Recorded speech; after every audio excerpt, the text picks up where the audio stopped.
ಸುಳ್ಳು ಆರೋಪಗಳನ್ನು ಮಾಡತಕ್ಕಂಥ ಕೆಲಸವನ್ನ ಮಾಡ್ತಾ ಇದ್ದಾರೆ.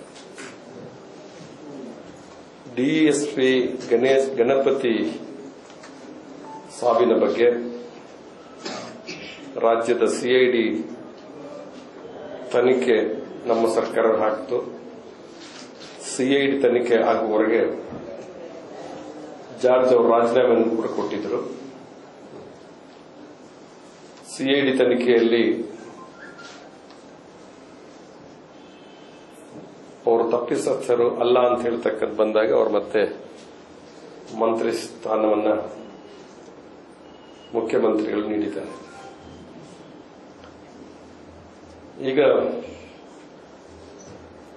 ಸಿಬಿಐ ಎಫ್ಐಆರ್ ಹಾಕಿದೆ ಅನ್ನುವಂಥ ಒಂದು ಕಾರಣಕ್ಕಾಗಿ ಮತ್ತೆ ಜಾರ್ಜ್ ಅವರು ರಾಜೀನಾಮೆ ಕೊಡಬೇಕು ಅಂತ ಹೇಳಿ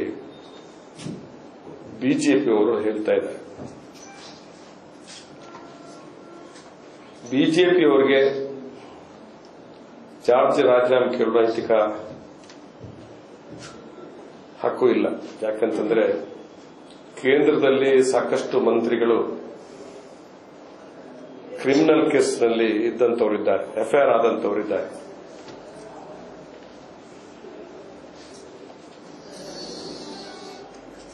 ಇವತ್ತು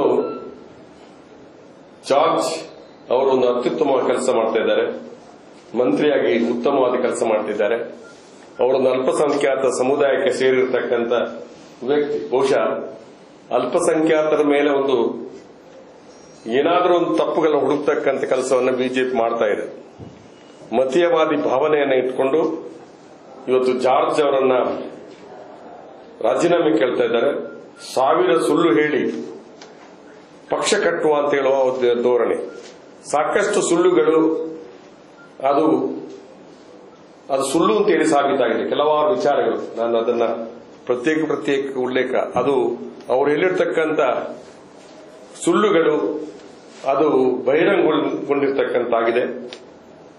ಜಾರ್ಜ್ ಅವರು ಮಂತ್ರಿಯಾಗಿ ಉತ್ತಮ ಕೆಲಸವನ್ನ ಮಾಡಿಕೊಂಡು ಬರ್ತಾ ಇದ್ದಾರೆ.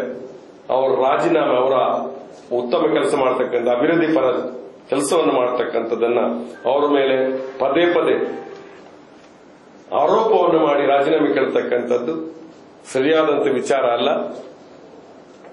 ಇವತ್ತು ಯಡಿಯೂರಪ್ಪರು ಸಹಿತವಾಗಿ ಅನೇಕ ಮುಖಂಡರು, ನಮ್ಮಲ್ಲಿ ಕೂಡ ಸಾಕಷ್ಟು ಪ್ರಕರಣವಾಗಿ ಭ್ರಷ್ಟಾಚಾರದ ವಿಚಾರದಲ್ಲಿ ಕೂಡ